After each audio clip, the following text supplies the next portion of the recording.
ಇನ್ನು ಭಾರತದ ಯುದ್ಧ ನೌಕಾಪಡೆಗೆ ಇನ್ನಷ್ಟು ಶಕ್ತಿ ಹೆಚ್ಚಿಸೋದಕ್ಕೆ ಶಸ್ತ್ರಾಸ್ತ್ರಗಳನ್ನು ಮತ್ತೊಂದು ಆ್ಯಡ್ ಮಾಡ್ಕೋತಾನೆ ಇದ್ದಾರೆ. ಈಗ ಭಾರತ ಪಾಕ್ ನಡುವೆ ಯುದ್ಧ ಕಾರ್ಮೋಡ ಇರೋದ್ರಿಂದ ಭಾರತದ ನೌಕಾಪಡೆಗೆ ಇನ್ನಷ್ಟು ಶಕ್ತಿ ಹೆಚ್ಚಿಸಲಿದೆ INS ತಮಾಲ್ ನಮ್ಮ ದೇಶಕ್ಕೆ ಸೇರ್ಪಡೆಯಾಗ್ತಾ ಇದೆ. ರಷ್ಯಾ ನಿರ್ಮಿತ ಅತ್ಯಾಧುನಿಕ ಬಹು ಉದ್ದೇಶಿತ ಯುದ್ಧ ನೌಕೆ ಇದೆ. ಈ ತಿಂಗಳ ಅಂತ್ಯ ಅಥವಾ ಮುಂದಿನ ತಿಂಗಳಲ್ಲಿ ಭಾರತಕ್ಕೆ INS ತಮಾಲ್ ಬರ್ತಾ ಇದೆ ಅಂದರೆ ಹಸ್ತಾಂತರ ಮಾಡ್ತಾರೆ ರಷ್ಯಾದವರು.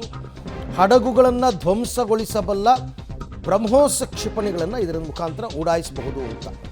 ಬ್ರಹ್ಮೋಸ್ ಕ್ಷಿಪಣಿಗಳನ್ನು ಇದರ ಮುಖಾಂತರ ಉಡಾಯಿಸುವಂತಹ ಸಾಮರ್ಥ್ಯ ಇರುವ INS ತಮಾಲ್. ಸೊ ಏನದು INS ತಮಾಲ್ನ ವಿಶೇಷತೆ ಅಂತಕ್ಕಂಥದ್ದನ್ನು ನಾವೀಗ ನೋಡ್ತಾ ಹೋಗೋಣ. 3900 ಟನ್ ತೂಕದ ಯುದ್ಧ ನೌಕೆ ಇದು.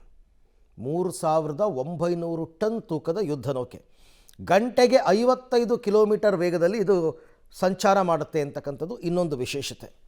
ಆಮೇಲೆ 3000 ಕಿಲೋಮೀಟರ್ ವ್ಯಾಪ್ತಿಯಲ್ಲಿ ಇದರ ಕಾರ್ಯಾಚರಣೆ ಇರುತ್ತಂತೆ. ನಮಗೆ ಅಷ್ಟು ಸಾಕು, 3000ಕ್ಕಿಂತ ದೂರ ಹೋಗೋ ಅವಶ್ಯಕತೆನೇ ಇಲ್ಲ ಸಮುದ್ರದಲ್ಲಿ. ಅಷ್ಟರಲ್ಲೇ ಶತ್ರು ರಾಷ್ಟ್ರಗಳೆಲ್ಲ ಸಿಕ್ಬಿಡುತ್ತೆ.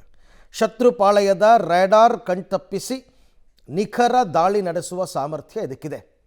ಶತ್ರುಪಾಳೆಯದ ರ್ಯಾಡಾರ್ ಕಣ್ತಪ್ಪಿಸಿ ನಿಖರವಾದ ದಾಳಿಯನ್ನು ನಡೆಸುವ ಸಾಮರ್ಥ್ಯ ಇದಕ್ಕಿದೆ.